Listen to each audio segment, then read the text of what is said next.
May is Asian American and Pacific Islander Heritage Month, so let's talk about one of the only documented gay men to be imprisoned in the American concentration camps during World War II, Jiro Onuma. Welcome back to Yesterqueers. My name's Amanda, and I'm a public historian who talks about queer history on the internet. Jiro Onuma was born February 2nd, 1904 in Kanagasaki, Japan.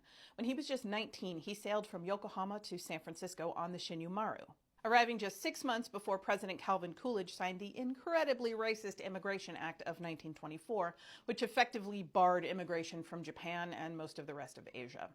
At the time, Coolidge said that America must remain American. By 1932, Onuma was settled in San Francisco, working as a laundry machine presser and living as part of a homosocial bachelor community in the Tenderloin. These men would all work at the laundry and then rent rooms in the building above. He collected physique magazines and postcards, and he was a huge fan of professional strongman and bodybuilder Earl Liderman, whose 12-week mail-order bodybuilding program Onuma proudly completed, or at least he paid for so that he could get the weekly photos. Onuma was also a bit of a dandy. His photo albums are full of pictures of himself and friends and lovers dressed to the nines and posing at different spots all over San Francisco.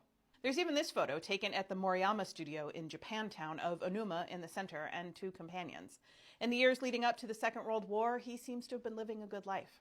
On February 18, 1942, in response to the attack on Pearl Harbor, FDR signed Executive Order 9066, which authorized the forced removal of persons deemed a threat to national security from the West Coast to relocation centers, they were concentration camps, further inland.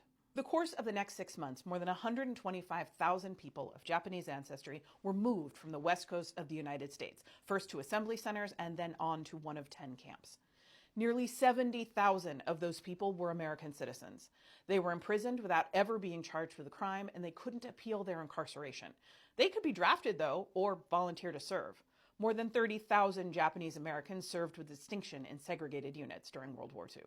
Onuma was arrested in late March of 1942 when he was 38 years old. He was taken first to the Tan Fran Assembly Center, a converted racetrack outside of San Francisco, where people were housed in horse stalls, before being transferred to the Topaz site in Utah on September 11, 1942. He was among the first to arrive at that camp. Topaz was a sprawling 19,000 acres in the middle of the Utah desert. Temperatures could soar past 100 in the summer and dip below freezing in the winter. Incarcerees lived in wooden barracks with no running water that were heated by coal stoves and had just a single light.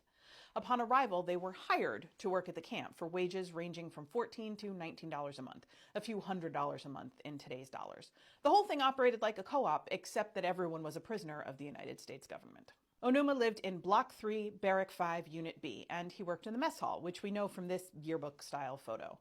There are very few photos of life inside the camps from the perspective of the people who were imprisoned there, because cameras generally weren't allowed. But Topaz had a photo studio, and the incarcerated photographer who worked there, Kenji Utsumi, was allowed to use his own cameras.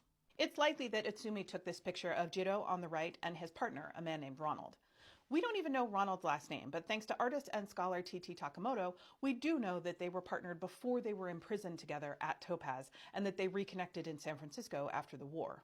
We also know that at some point, Ronald was transferred to Tule Lake, a high-security camp for disloyal inmates. He sent Jiro this photo of him at Tule Lake with two other men, one of whom was also transferred from Topaz. Note the guard tower and the barbed wire in the background. We know very little about Onuma's day-to-day life at Topaz or even how he felt about the experience.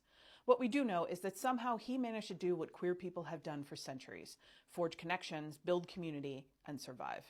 Onuma was released from Topaz on May 19, 1944, and placed in a janitorial job in Salt Lake City. He hated it, so he quit and went to Denver, where he worked as a busboy for a few years before finally returning to San Francisco. By 1951, he was working in a laundry again, though eventually he became a housekeeper. And on August 29, 1956, Jiro Onuma became a United States citizen. He died in San Francisco in June of 1990. He was 86 years old. Jiro Onuma wasn't an activist, an artist, or a prominent figure of any kind. He was just an ordinary person who came to the U.S. for the promise of opportunity and stayed, even after this country so deeply betrayed him. After being released from Topaz, he led what seems to have been an unremarkable life, but he left behind an extraordinary legacy, documentation of his life as a gay Japanese man in America before and during the Second World War. As far as we know, Onuma's photographs are the only ones in existence that document gay men in the concentration camps. That's it for today. As always, more information, including sources and further reading, is available in the usual place.